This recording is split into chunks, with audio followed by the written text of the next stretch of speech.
બીજલ, બીજલ, બીજલ, બીજલ.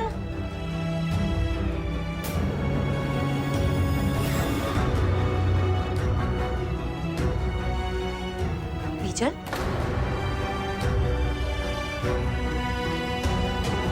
આ કોઈ સમય છે એનર્જી ડ્રિંક પીવાનો?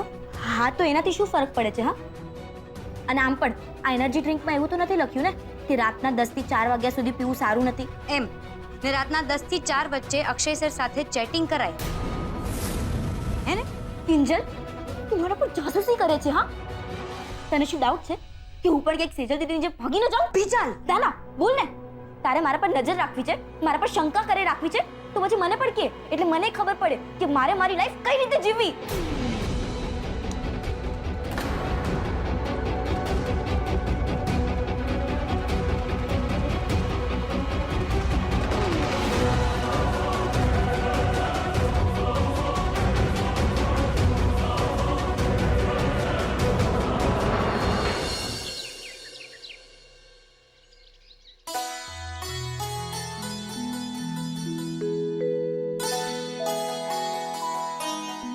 આહા, મસ્ત સુગંધ આવી રહી છે.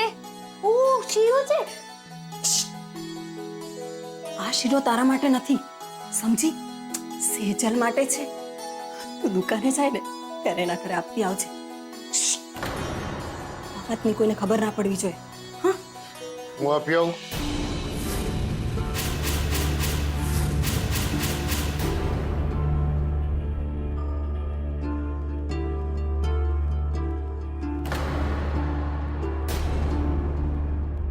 તું કહેતી હોય તો આપી આવું.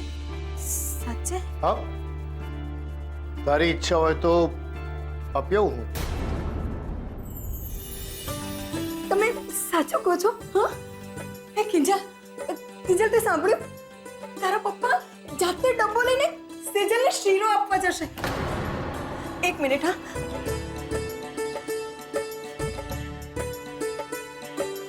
મને ખાતરી જ હતી કે આમ પણ તમારો ગુસ્સો માત્ર 2 દિવસ, અને આમ પણ સેજલ તો તમને કેટલી વાલી ને. હા, અને તને ખબર છે કિંજલ, જ્યારે સેજલનો જન્મ થયો ને ત્યારે તારા પપ્પાએ આખો દિવસ ટી સ્ટોલમાં બધા માટે ચા મફત રાખેલી. અને પેલી વાત યાદ છે, જ્યારે તમે સેજલને લઈને પહેલી વાર ઇન્જેક્શન અપાવવા લઈ ગયા હતા ત્યારે સેજલ કરતા વધારે તો તમે રડ્યા હતા એને. અને હા, એ કિંજલ, તને ખબર નહીં હોય, જ્યારે સેજલ નાની હતી ત્યારે તારા પપ્પા એને બહાર લઈને જતા ને, અને કોઈ સેજલના વાળના વખાણ કરતું ને, તું ઘરે આવીને સીધા રાય મીઠું લઈ અને સેજલની નજર ઉતારતા. રાખે ને સેજલને કોઈની નજર લાગી જાય, અંતે તો મારી દીકરીને નજર લાગી જ ગઈ. પણ કઈ વાંધો નહીં. હા, કઈ વાંધો નહીં. હું છે ને તમને રાઈ મીઠું પણ ભરી જ આપું છું. હા,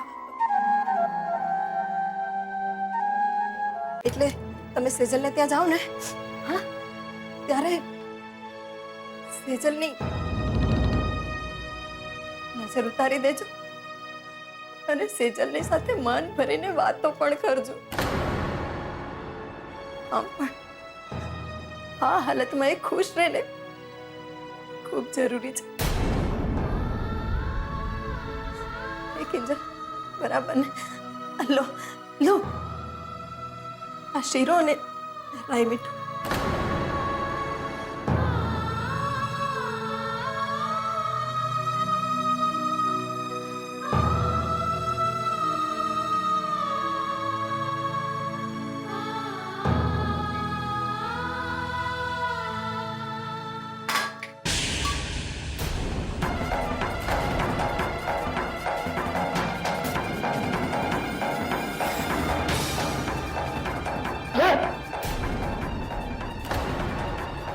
ઉતારી લીધી મેં એની નજર.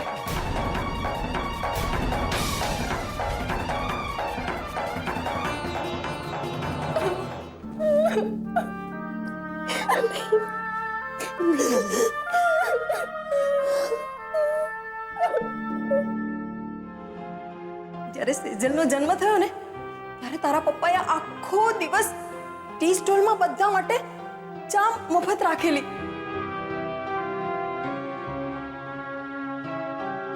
ને જ્યારે સેજલને પહેલું ઇન્જેક્શન મારવા લઈ ગયેલા ત્યારે સેજલ કરતા તો વધુ તમે રડ્યા હતા. જ્યારે સેજલ નાની હતી ત્યારે તારા પપ્પા એને બહાર લઈને જતા ને અને કોઈ સેજલના વાળના વખાણ કરતું ને તો ઘરે આવીને સીધા રાય મીઠું લઈ અને સેજલની નજર ઉતારતા.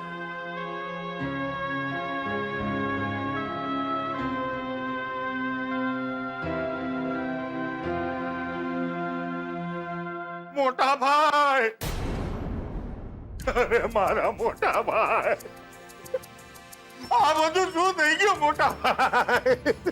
હો? અરે બસ બસ ભલે ઠીક છે મોટા ભાઈ, આમ નહીં જુઓ મોટા ભાઈ. મને હું જાણું છું મારું અહીંયા આવી રીતે આવું તમને ગમ્યું નથી, પણ હું શું કરું મોટા ભાઈ? હે, હું તમારો સગો નાનો ભાઈ છું, હે, સેજલનો સગો કાકો છું. મેં તમને કહ્યું તું ને આ બધા મોટા માણસો સાવ ખોટા હોય છે. હે, કેવું કહેતા હતા આપણે તો લગ્ન સાદાઈથી કરવા છે, હે, પણ કેવું સિફતથી અવડું મોટું પેરામણીનું લિસ્ટ આપી દીધું તમને. બોલો, હે મોટા ભાઈ, તમે નહીં માનો. હે, આ માસુભાઈએ મને ને રાહુલિયાને બોલાવ્યો તો અને કીધું આજથી આપણી પાર્ટનરશિપ ફિનિશ. અરે ઈ તો બોલતા બોલી ગયા, પણ આમાં હું ફિનિશ થઈ ગયો. હે, અરે કેટરિંગનો ઓર્ડર વયો ગયો. હા, બધું તો હું તમને કહું છું મોટા ભાઈ, કારણ કે તમારી માટે અને આપણી સેજલ માટે મારું પેટ બળે છે. સગો કાકો છું, પણ સેજલની ચિંતા થાય છે. ન કરે નારાયણ, આપણી સેજલને કઈ થઈ ગયું તો?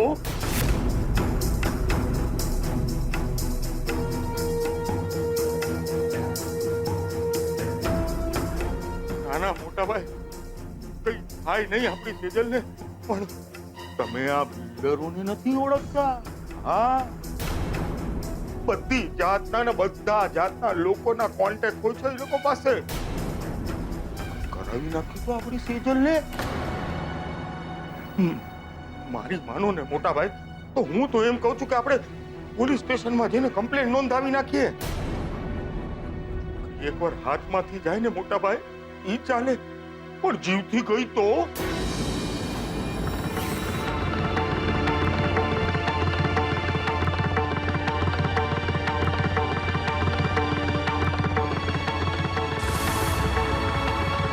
વાહ રાઘવ વાહ, આને કહેવાય આગ ચાપ.